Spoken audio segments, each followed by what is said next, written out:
Thanks to the St. Peter Claver Catholic Worker Community for opening up this space for this gathering and for co-sponsoring this evening along with the Catholic Peace Fellowship.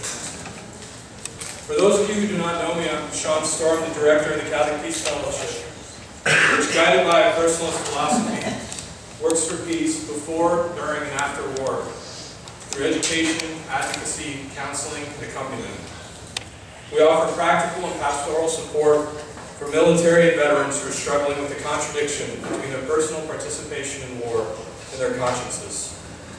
Dorothy Day was an early advisor to the CPF, and her life and thought continues to inspire our staff, which makes me very grateful for the opportunity to introduce to you this evening's speaker, Dorothy's granddaughter, Martha Hennessy.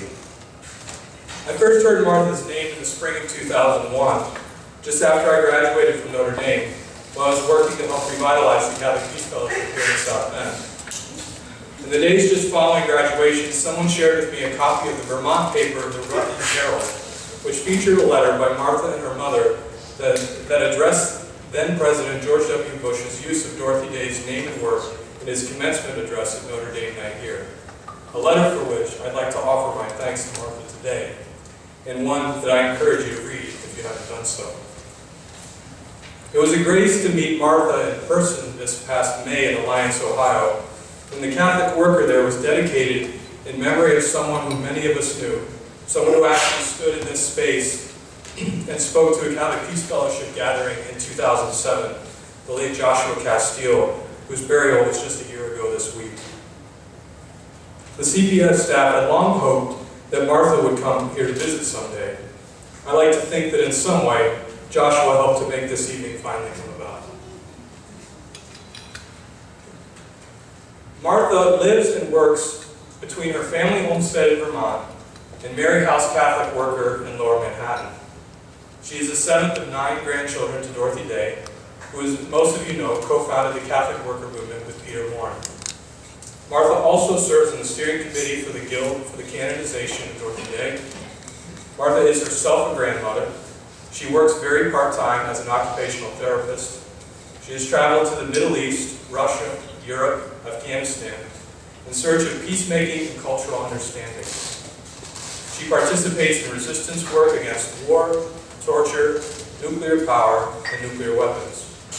Martha states, "I am committed to the Catholic worker tradition of welcoming the needy, celebrating the dignity of work, and speaking out against war and injustice, all grounded on a foundation of prayer." After Martha speaks to us this evening, there will be an opportunity for questions, comments, and some discussion, and then we will conclude with homily. Again, thank you all for coming this evening, and please join me in welcoming our guest, Martha Hennessy.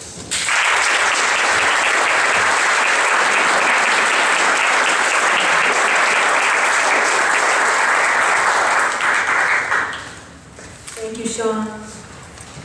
I'd like to thank everyone who's worked very hard to get me here, and I will be speaking in Chicago too as part of this tour. And so I'm very grateful to meet the folks who are working so hard here. And I think that this center, Our Lady of the Roadside, is just an amazing experiment in truth, an amazing project in the works. And so it's always incredibly rewarding for me to travel around the countryside and see what all the different Catholic worker communities are doing. It's absolutely astounding. This is our 80th anniversary, and we had a bit of a celebration in New York. I thought that the New York Catholic worker needed to really throw a big party for the 80th, but that was voted down. Too much work.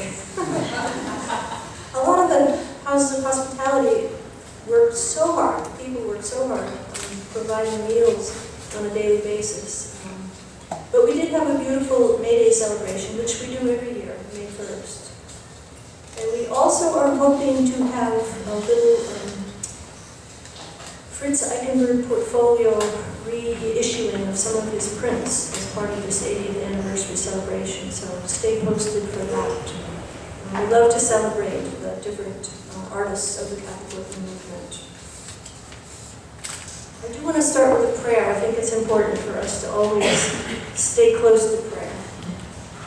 And this is something that I picked out from The New York Catholic Worker sometimes prints out different cards to send as thank you notes for donations and during Christmas time, but I found this one, I'm not sure when it was printed, perhaps in the 1960s, by Alexander Solzhenitsyn. And he was our neighbor in Cavendish, Vermont for many years when he was exiled from Mother Russia. And his sons went to school with some of my younger siblings at a private farm school. So I do feel a bit of a connection to him.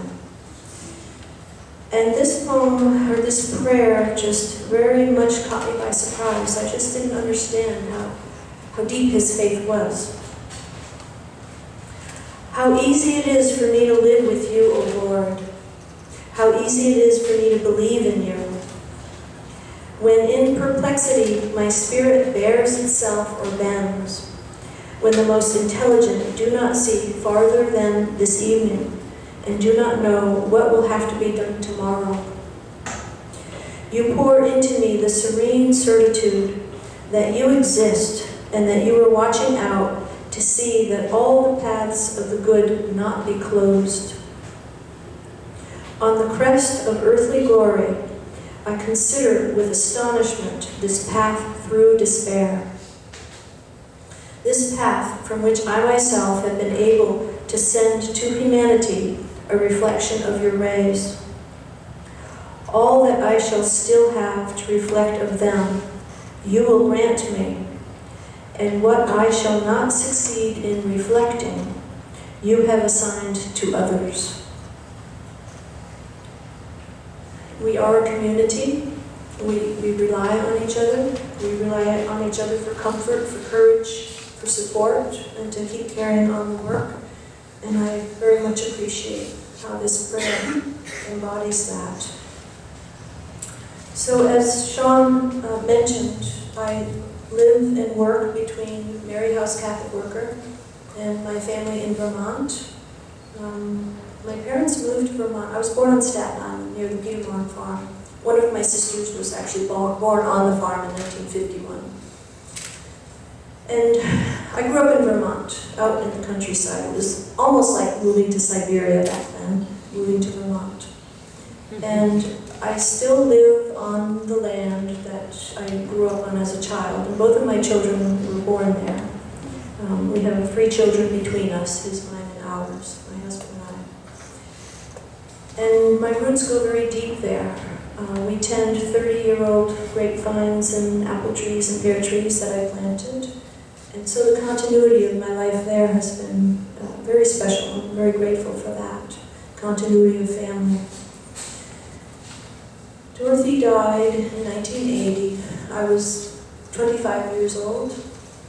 And I didn't set foot in Mary House for 24 years after her death. I was busy raising family, going to college, getting kids through college. And it was in 2004 that I came back to Mary House for a visit. And I also was out of the Catholic Church for most of my adult life. It was very hard in Vermont for my mother to get us to church. We were poor, we grew up in poverty, I grew up fatherless. And it wasn't easy to maintain a workable car, and the weather was so horrible. So we ended up falling away from the church for a variety of reasons. And again, it wasn't until 2004 that I had these stirrings of trying to understand my spiritual experience. But my memories of Dorothy range from the first memory I have of her, I was perhaps 3 years old. And she did what she could to always visit family. And she also visited her sister and my mother and us kids as frequently as she could. It was hard work, living in a house of hospitality. So it was good for her to get away to see family. But my first memory was of her either arriving at the house or leaving, and I was sitting on her lap and had my ear on her chest, and I clearly remember thinking, wow, that's got to be the voice of God in there. Just the resonating of her voice. She told great stories. She was a great storyteller.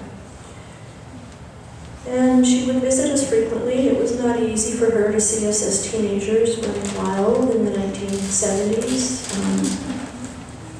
But she was very, very gentle, very patient, very persistent in her faith. It wasn't until I hit 50 that I could really understand what all of the seeds were that she planted in my life. I'm the only one in my family who has returned to the Catholic Church. I'm number 7 of 9 grandchildren. And that has been a real complication in my life and in my marriage in terms of returning to the Catholic Church. There's just so much to be upset with about the hierarchy and things that have been happening. But like Granny, I think it's really important for us to persevere and stay with our Holy Mother Church as best we can.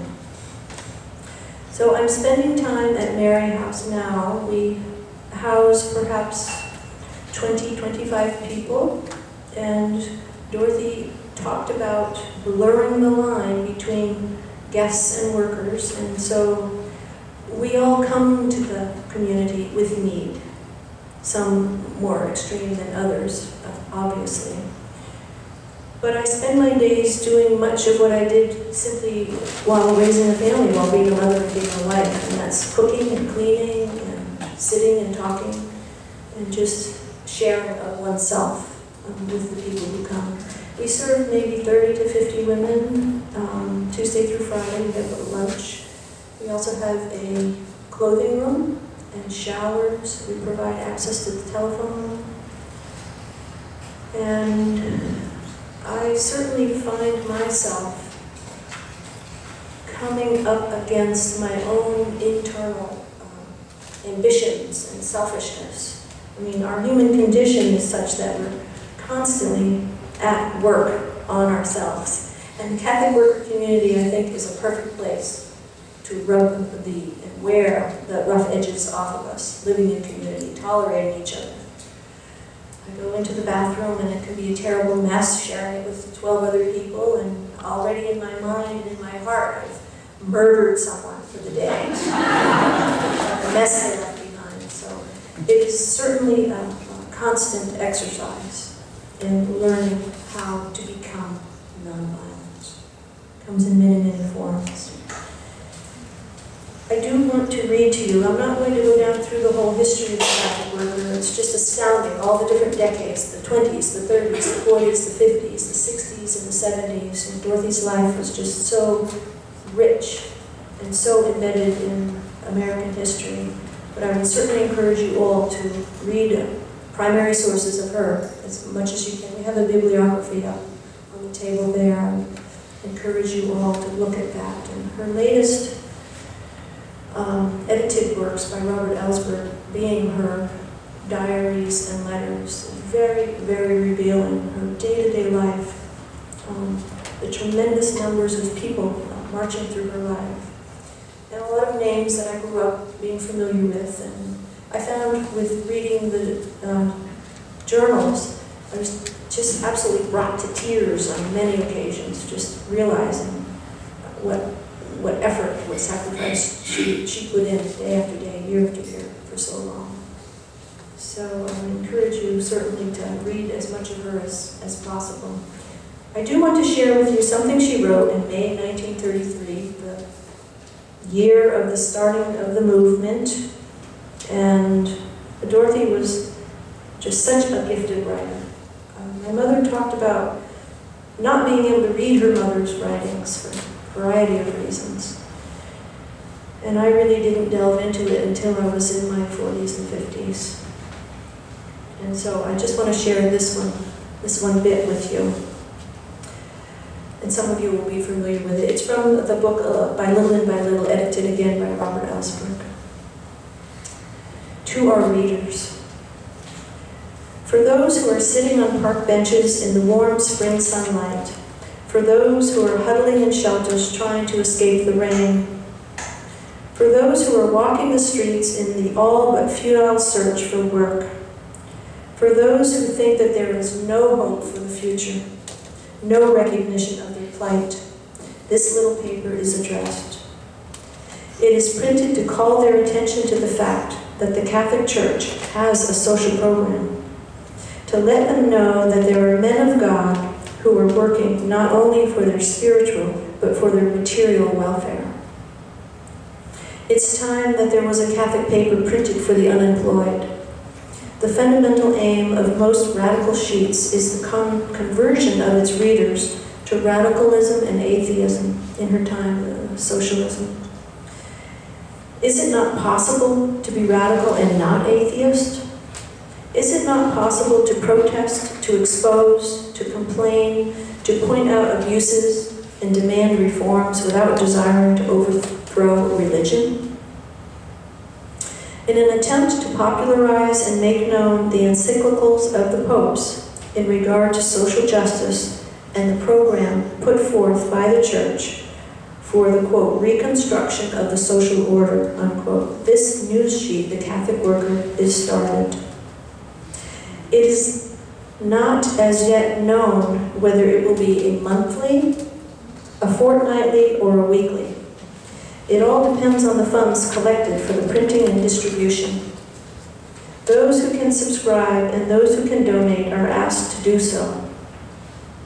This first number of The Catholic Worker was planned, written, and edited in the kitchen of a tenement on 15th Street. On subway platforms, on the L, on the ferry. There is no editorial office, no overhead in the way of telephone or electricity, no salaries paid. The money for the printing of the first issue was raised by begging small contributions from friends. A colored priest in Newark sent us $10 and the prayers of his congregation. A colored sister in New Jersey, garbed also in holy poverty, sent us $1. Another kindly and generous friend sent $25. The rest of it the editors squeezed out of their own earnings. And at that, they were using money necessary to pay milk bills, gas bills, electric light bills. By accepting the delay, the utilities did not know that they were furthering the cause of social justice. They were, for the time being, unwitting cooperators. Next month, someone may donate us an office. Who knows? It is cheering to remember that Jesus Christ wandered this earth with no place to lay his head. The foxes have holes, and the birds of the air their nests, but the Son of Man has no place to lay his head. And when we consider our fly-by-night existence, our uncertainty, we remember, with pride at sharing the honor, that the disciples supped by the seashore and wandered through cornfields, picking the ears from the stalks, wherewith to make their frugal meals. Dorothy's life was absolutely steeped in the gospel. And it took me a long time to appreciate and understand that. I clearly understood her work for social justice. I was less comfortable with her piety and religiosity, especially in my teenage years. And I've come to understand and see that this work, this intense work, cannot be done without praying to God each day. I mean, each day we face failure, each day we face precarity. And without listening to the gentle, quiet voice of God, it's very easy to override that with our own will, our own ambitions. And so I'm finding that this model, this beautifully integrated model of the Catholic worker movement and way of life is certainly a way for us to address today's issues and today's problems. So the paper, as it turns out, it comes out 7 times a year, and it's still a penny a copy. And the June-July issue, we have Kathy Kelly on the front cover, Afghans Speak of War's Terror. In the August-September, we have Iraq, Hope Amidst Tragedy. We have Kathy Green, who lives with us at Mary House. And she was in Baghdad during shock and awe in 2003, as was Kathy Kelly. And so they continue to follow this story. The trauma of the obliteration of the country of Iraq has very much left our attention in the media. And Kathy was able to travel there in May of this year and in November of last year for the first time since 2003 to gain an assessment of how things are going there, and it's absolutely horrifically dreadful. They are still without a national electrical grid. They are still without reasonable water, drinking water, handling of wastewater. And this is a country that we quite erased what they had for culture. And as perpetrators of this kind of destruction, we are paying ourselves very much in our spiritual lives. So the paper is still an organ of the movement. We work very hard in trying to address the issues of the day. Labor issues have been very significant in recent years. Perhaps we need to cover more of that, but we're always open to suggestions. We have circulation of about 25,000 at this point. I want to talk a little bit about the movement today. I do like to have what's called a roundtable discussion, clarification of thought. I don't like to go on forever and ever. I understand that Peter Norman was one such person, and once he got the soapbox, it was very hard for him to give it back. But I do like to just present some thoughts and ideas and then really open it up for discussion. We have about 200 houses around the country and around the world, and the definition of the houses is held pretty loosely. I mean, we are an organism, not an organization. There is no head of the movement. We are anarchists. We do believe in personalism. And I think that the longevity of the movement can be attributed to the amazing sense of diversity and tolerance that we do have. You can open a house of hospitality anywhere in your area on a small scale and address what it is you need to address in your particular neighborhood. And simply the basic tenets that you do follow if you're going to call yourself a Catholic worker is belief in nonviolence pacifism, understanding of the dignity of work, and practicing the works of mercy and hospitality. And so the movement seems to continue to grow. There is now, I believe, a community recently opened up in the past year in Uganda. So it's very exciting. And I think next weekend I heard that Sugar Creek get-together is happening, and that is a very amazing Midwestern phenomenon where many, many people are raising families in Catholic worker community. And Dorothy did talk about the difficulties of raising children. My sister did live in community and gave birth to her last child at the Tivoli Catholic worker farm. But it sounds like people have figured out today how to do the work and raise families and manage all that needs to be done. So it's very hopeful, it's very encouraging, it's very hopeful, it's very exciting. And I do think that this model of living in voluntary poverty is the best way to subvert the capitalist system. How do we get away from the banks? How do we get away from usury? How do we avoid paying our war taxes? By living marginally, by racing to the bottom, which is in direct opposition to what we're taught in our culture. I'm very encouraged with Pope Francis. I have to give this quote that he recently gave. He's opening the door very wide, and we need to step through it in large numbers. And this call for vigil and prayer and fasting.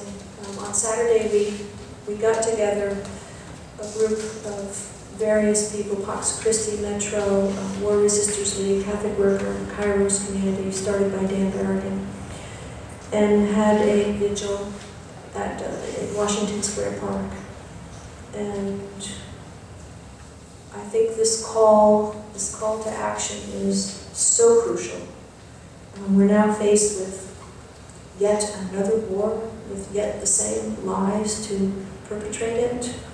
And I think that Pope Francis is, clearly telling us No more war for the selling of arms. And it's about profit. And I just want to share this quote because for me it says so much about our current situation. We have perfected our weapons. Our conscience has fallen asleep. And we have sharpened our ideas to justify ourselves.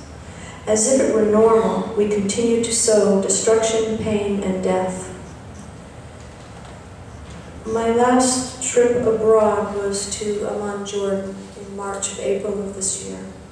And I did not go as an agitator or an activist. I went as an occupational therapist, which was a breath of fresh air for me.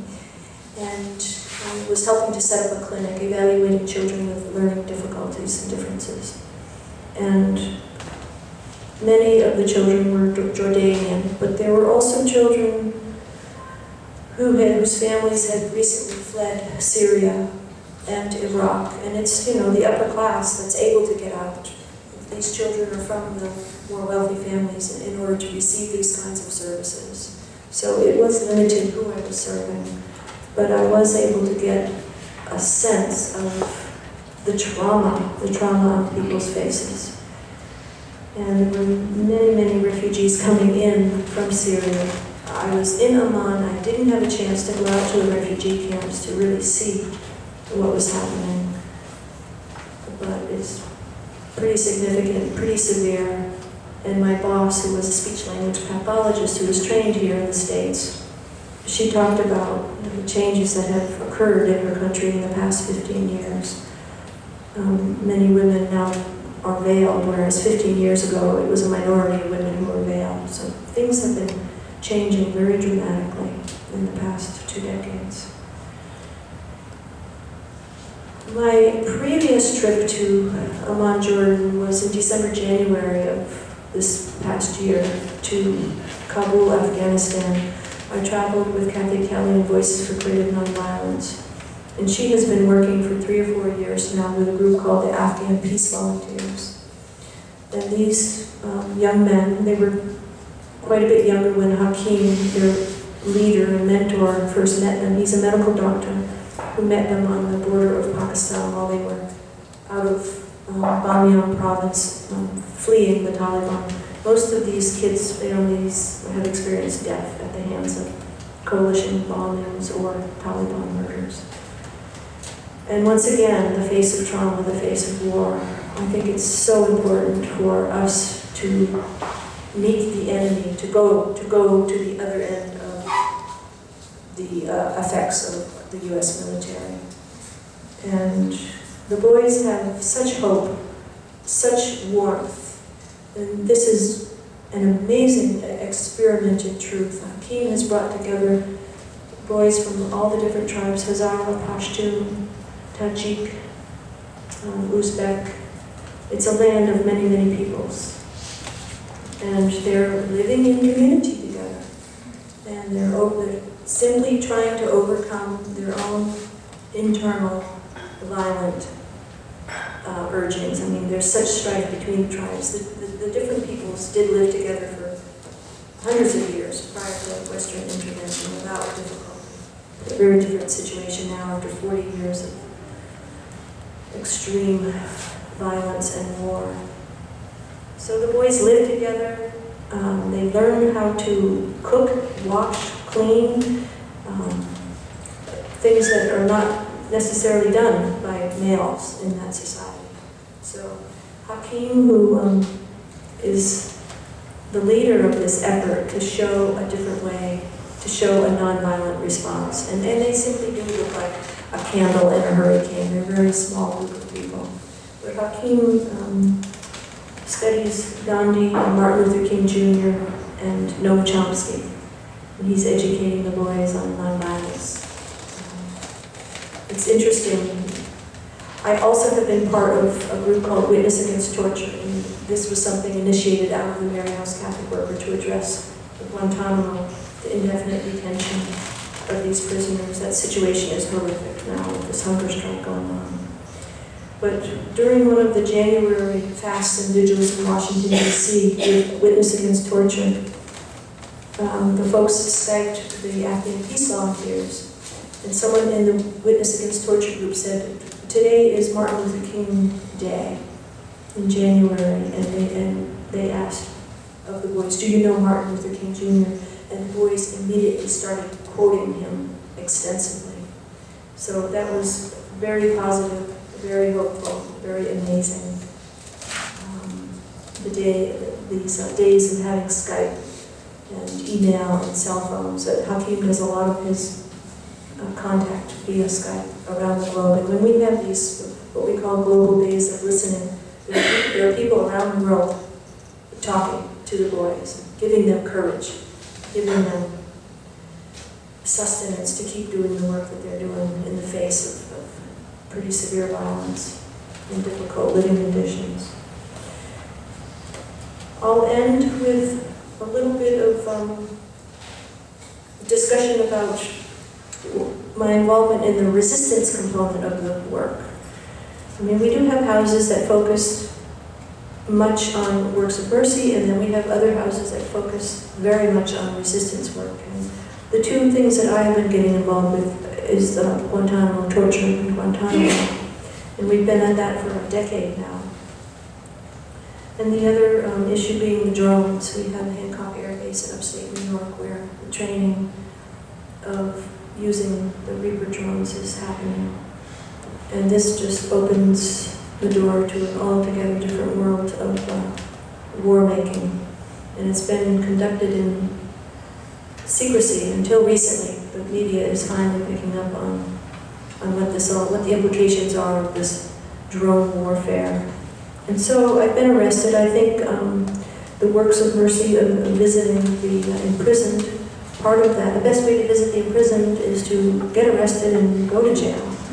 And very much a part of the Catholic work of ministry. We also try to get them to court, to have trials, to put on trial the use of drones, to bring in international law, Nuremberg principles. And so it's not easy, it's painful. Being handcuffed for 12 hours is not fun. Being in a central cell lockup in Washington, D.C., where they use low-level torture techniques on prisoners. We experienced it. Extreme heat, extreme cold, stress positions, deprivation of water and food. It's practiced every day in our prison system here. And so, again, none of this work can be done outside the community. I can't take these arrests without doing it with my fellow workers. I can't sustain myself without prayer life and without community life. And every day is a learning experience. Every day there's something new to be learned, either serving food or working in this line of resistance to war. And we do live in an extremely militarized country now. I think that we're probably in fairly full-blown stages of fascism, and the screws are tightening. And this business of trying to bring our grievances to the government, trying to exercise freedom of speech, freedom of assembly, is becoming more and more difficult. And you don't really realize it or recognize it until you've been in it for a bit. And getting arrested these days is a very different picture than 10 years ago. A lot more risk. So I think I will leave it at that. Please help yourselves to more of the papers. There are also little cards, Rita Corbin artwork, the works of mercy, the works of war. And on the back is the White House switchboard. I feel like we're mixing state and church here, but whatever people can do to call in and say no to more bombs being used to restock our military. I mean, we have Lockheed Martin, Northrop Grumman, and General Dynamics who are making a killing, literally. And so call your president for what it's worth. I would encourage all of us to get involved, but once again, the spiritual weapons of fasting, prayer, and vigilance are things that we find ourselves resorting to in these times. Thank you.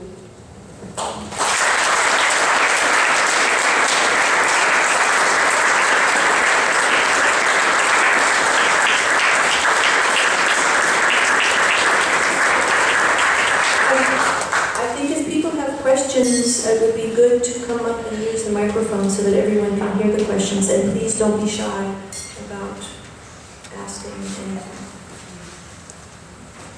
I feel that when I give these talks, I'm throwing out all kinds of bad news, and I don't want to stun everyone. There is hope. There's a lot of hope.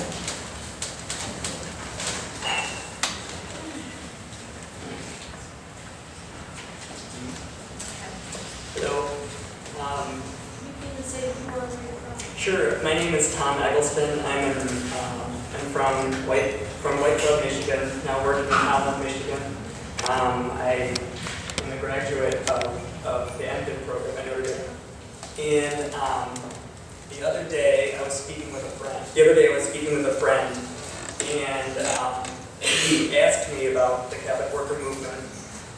And I found myself saying that, well, it renounces violence. It says no to war. It says no to wealth and capitalism. And then I walked away saying, I wonder how I would answer that in the affirmative. What would I say? To announce rather than to What does the Catholic work movement say yes to, is my question. Very good question.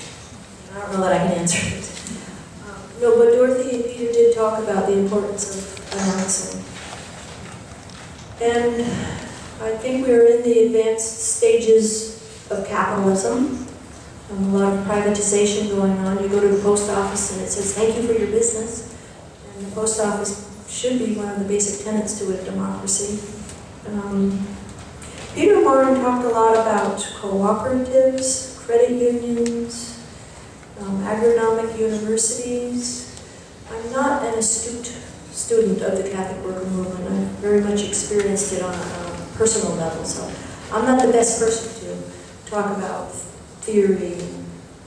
But I know that here, this food talk in this building is a fantastic response to the monopoly of our food system. Food security, I think, is a very big issue. And Peter talked about having scholars and workers experience each other's roles in life. And the agronomic universities would provide the opportunity for scholars to go out and get their hands dirty, and roundtable discussions an opportunity for workers to come and talk and learn. So I think an affirmative aspect of the Catholic worker movement is, how do we overcome our class system? And Dorothy did talk a lot about classism and class strife and class warfare. And this business of coming together and having discussions and giving everyone a voice, I think, is a wonderful antidote to the coming together of great ideas. The food cooperatives are certainly a way to redistribute food, to make for local markets. Living in community, I mean, we're announcing every day of our lives that we're stepping out of this system of rugged individualism, of nuclear family units, as economic units, as consumers. And so there's a lot to be announced and a lot to be celebrated in living an alternative lifestyle. But study the works of Peter Warren. And I'm not an economist, I'm not an academic, I'm not a theologian. And the things that Peter proposed, I think it made a lot of sense in his time. And we have to re-examine that and look at how it can be applied in these times. But there are alternatives to the monopolization of our food, our healthcare, our educational systems. That's the best I can answer that question. Thanks.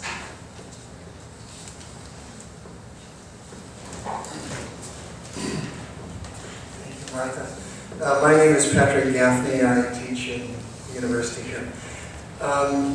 One of the things that is really a burning issue in our community and really across the world that I'd just like to add to the reflection pool here is immigration.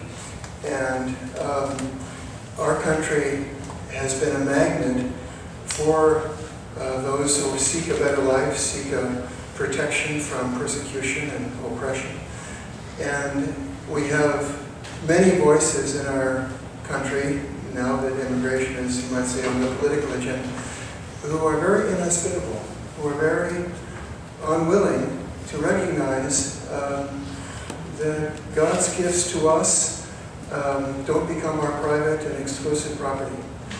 And much could be said about this, but I would like to point out the Catholic worker movement has been very active there. Many Catholic worker people have given hospitality, have been participants in the amnesty movement. With Pax Christi have smuggled Guatemalans into Canada because they could be arrested here. And just today, I saw in the New York Times, you have to read the paper of the enemy, that Pope Francis has called on empty churches, which are all over the place, to provide refuge for undocumented refugees. And he said, the Pope's remark was, why are you turning these into tourist hotels?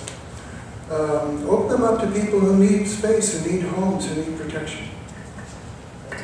Yes, he even talked about the church is the flesh of Christ, and these immigrants are the flesh of Christ.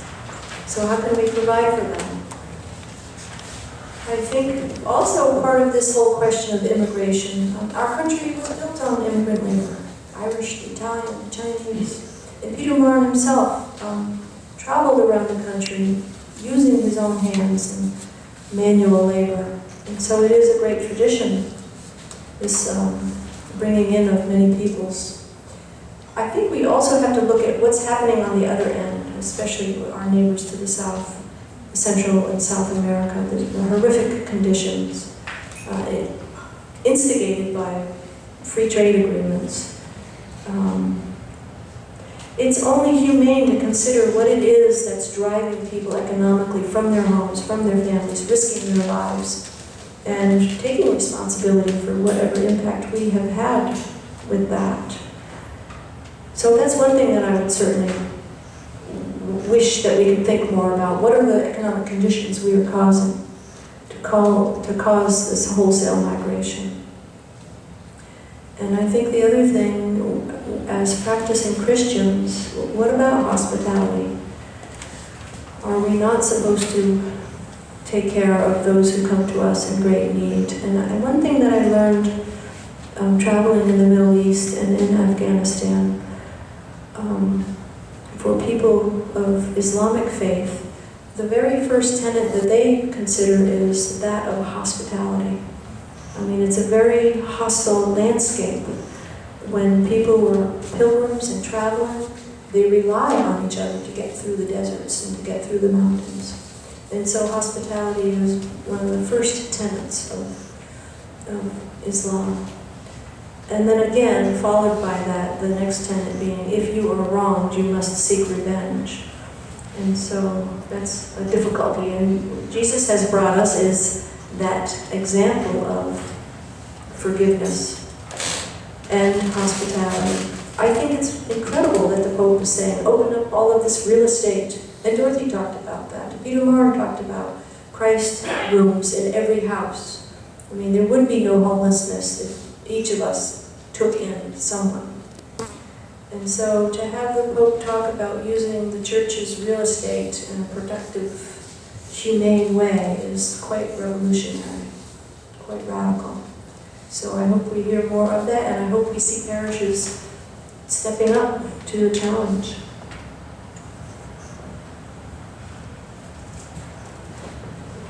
I was wondering if you think, well, you know, it seems like Congress would have voted against this military strike in Syria if they would have had a vote.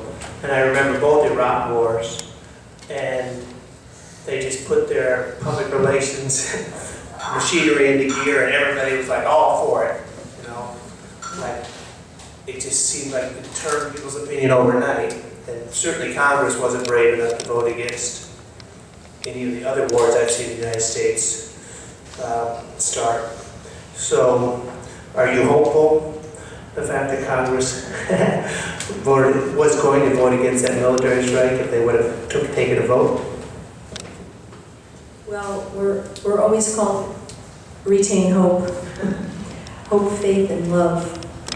And so, I have to say, Dorothy never voted. She went to prison for the women's vote, but she never voted. And my grandfather voted once for Eugene Debs. So the question of whether Congress is going to do its job, a very big question.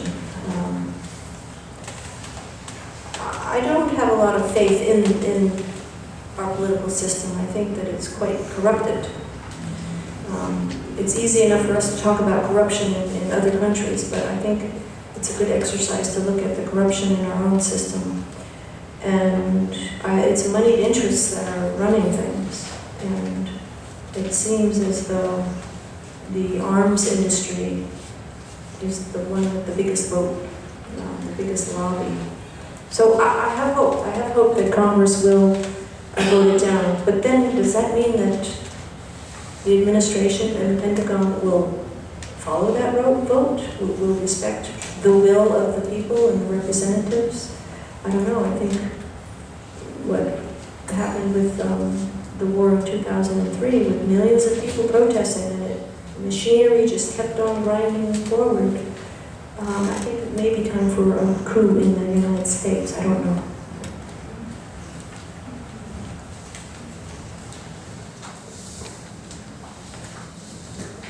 Hello, my name is Angela Sturm, and the question that I have is, what exactly was the vision of your grandmother, and how close are we to living it in various Catholic worker movements, or what would you say the one is the closest to what she became? Which community is the closest to her vision? I don't dare say anything about that. Well, I think her vision was what the early church had, the disciples living together, everything in common, and taking care of each other. I think her vision was one of a world where we practiced the gospel teachings, the Sermon on the Mount, feed the hungry, clothe the naked. I think, how do we subvert, how do we overturn the capitalist system? How do we bring peace? So much money, so much resources, so much treasure and blood is directed towards war. And in her lifetime, she watched one war after the other. And at one point, the church talked about her not ever being considered for sainthood because she was a pacifist. And so you can imagine, what is the lesson? What is the message from Jesus? If not, to love one another and to take care of one another. So I think that her vision was that of the gospel teachings. And as far as our accomplishing that, well, we keep trying. We fail daily. She talked about daily failure. But the important part is that we keep trying. We keep being a witness. It's better to be a voice saying no to evil. I mean, that is the witness, is that simply that we are trying to affirm a better world. And even if we don't realize that vision, it's better than not speaking up at all. So I try to comfort myself with the little way. And one of Dorothy's favorite saints was Saint Teresa of Lisieux, and she talked about the little way. And many of us get very frustrated and say, we're fed up with this little way. We need change now. We need big change now. And so it is a daily exercise. We may not reap what we sow. We are not to reap what we sow. I mean, that was taught very clearly in the scriptures as well. Yes? I was wondering if, kind of going off of your last comment on Dorothy's devotion to the little flower, if you could speak a little bit more about your returning to the church. Maybe what was the cause of that? Was it Dorothy? Was it maybe saints? Or maybe like what kind of prayer life do you recommend or that you foster the community? Thanks. Good question. Well, Dorothy's spiritual life was pretty amazing. I mean, she tried to attend Mass daily. She kept a prayer list of people she was praying for, including my brother while he was in Vietnam. I clearly feel that there was something to that. He survived. And she believed in weekly confession. Now, that's a practice that's fallen by the wayside, which I think we need to revive. She spent hours in front of the Eucharist, writing and reading and praying. And I think that her prayer life was incredibly rich. She prayed to many of the saints. She was very, very devoted to the Blessed Mother. She talked a lot about that when giving birth to my mother. And I clearly feel that pull from both my mother, my grandmother, and the Blessed Mother. And as far as my return to the church, it's a mystery. Conversions are mysteries. I can't necessarily explain it all. But I think a real galvanizing moment in 2004 was this horrific witness of the images of Abu Ghraib, and Fallujah was assaulted on Dorothy's birthday, November 8th, 2004, and something about that positioning of those two events together just really did something to me. And I think when we're so acutely aware of the suffering of others, what can we do but to turn to God? And so that was the beginnings for me. And my son joined the military. And he was at Fort Benning for training, and he couldn't breathe with the physical training, and so he was out. And I considered that divine intervention. And I understood, and for him it was a great disappointment, but in hindsight he was more gracious, more gratified. But it's just a combination of different things that occurred for me. And I just found great comfort in returning. And I also worked at one of the Catholic worker communities in London in 2008. My mother passed away in 2008, and we were given spiritual directors. I went there as an intern. I was trying to warm myself up and prepare myself for Mary House Catholic worker in the city. And we were given spiritual directors, and one of the exercises was to write down all the times in your life that you felt God was speaking to you. And I just had this panorama, this sequence of events fall out of me, all very much centered on Dorothy's influence. And so one of my first spiritual directors, I told him my situation, being caught between my mother leaving the church, my grandmother converted, and my mother leaving the church. And he was very comforting. He said, "You did not leave the arms of the church. You simply fell asleep in the arms of the church." So that was a beautiful imagery for me. So my experience of the church is definitely feminine and definitely related to motherhood.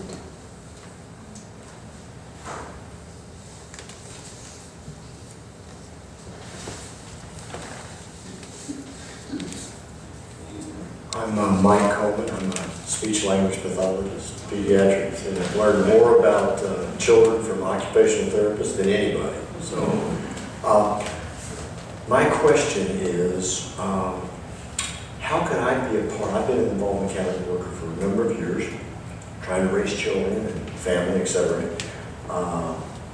My concern is, or my thought is, I'd like to be part of a Catholic worker response to the failed United States war on drugs.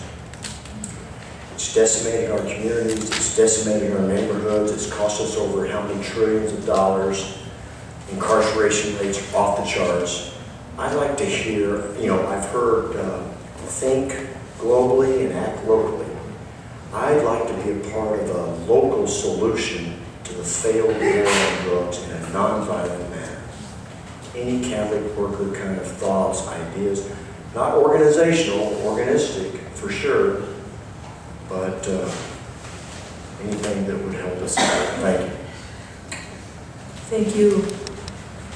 I know that there is a Catholic worker house in Syracuse, New York, and their ministry is solely jail ministry, where they provide phone access and legal advice to the prisoners, and it's specifically what they do.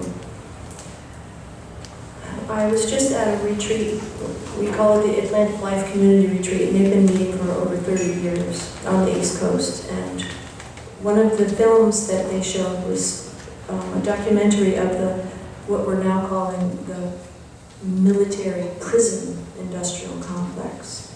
And the name of this film was The House I Live In. And it clearly spells out this whole progression of the so-called war on drugs, which has now morphed into the war on terror. And it's simply one ploy after the other to enslave and enrich certain factions. As far as Catholic workers' involvement in trying to bring voice to the prisoners, once again, going to prison oneself is a way of experiencing that and writing about it and exposing it. I mean, we do have priests and nuns who are going to prison. Our most recent being an 82-year-old nun who's facing probably a sentence that would keep her in prison for the rest of her life. But as far as specifically what the Catholic worker movement has to offer, once again, what does visiting the prisoner look like? There's also there's a lot of work that's been done recently. The New Jim Crow is another book that's been written that clearly describes this prison industry, and it is an industry. This privatization of prisons is a moneymaker, and the people are circulating through like being handled like commodities. So I don't know what to say. Again, vigils, writing about it, writing articles. How do any of our concerns be heard? How do we make inroads so desperately needed?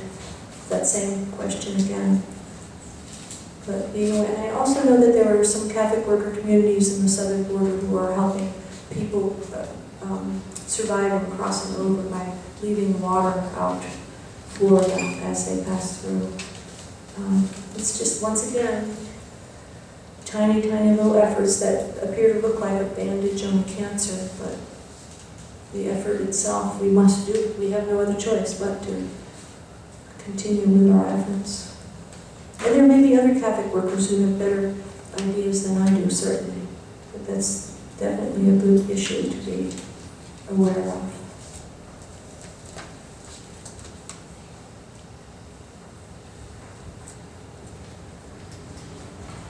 Is it time to have cookies?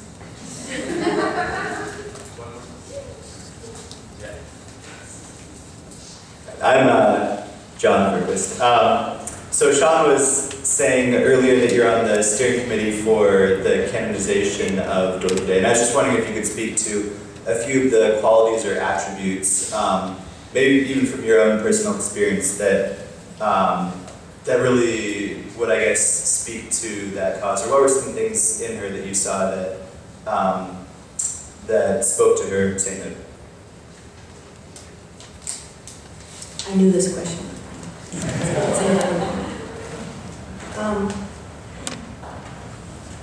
Well, I believe she was a saint. A lot of people who knew her believe that she certainly was a saint. I believe she's a saint for our times. You know, she led a very flawed life, or very rich life, a variety of experiences as a woman, as a mother. And I think probably the best qualities that I remember from her was her gentleness and her acceptance, her lack of condemnation. My older siblings might have a different opinion than I. They may have experienced things differently. But I would say that, you know, her incredible ability to bring one to God, to bring one to the holiness of ordinary, everyday life is a quality that I find to be very, very strong and very precious. And so we do have a struggle with her being portrayed in the way that I would like to see her portrayed by the church. I mean, the church canonizes people for its own purposes, as well. But I believe that she wrote and spoke enough that her words are out there, and we're not going to be able to disguise thoroughly who she truly was. But just the fact that she lived such a varied, ordinary life is encouraging to all of us. And she certainly did say we're all called to be saints. And so I think that certainly qualifies her for being a saint of our times, and especially the opposition to war in these modern times is very, very crucial. Thank you.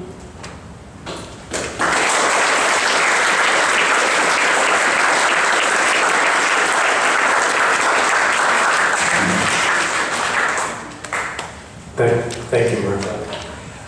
For those who are able to remain to pray night prayer before we go, there are some copies of some prayer guides going around right now.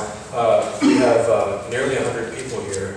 We anticipated about 50, so we have half as many guides as we might need. So if you could pass them along and be sure to share one with your neighbor, we'd appreciate that. Jess Keating will lead us in a moment after the guides go around.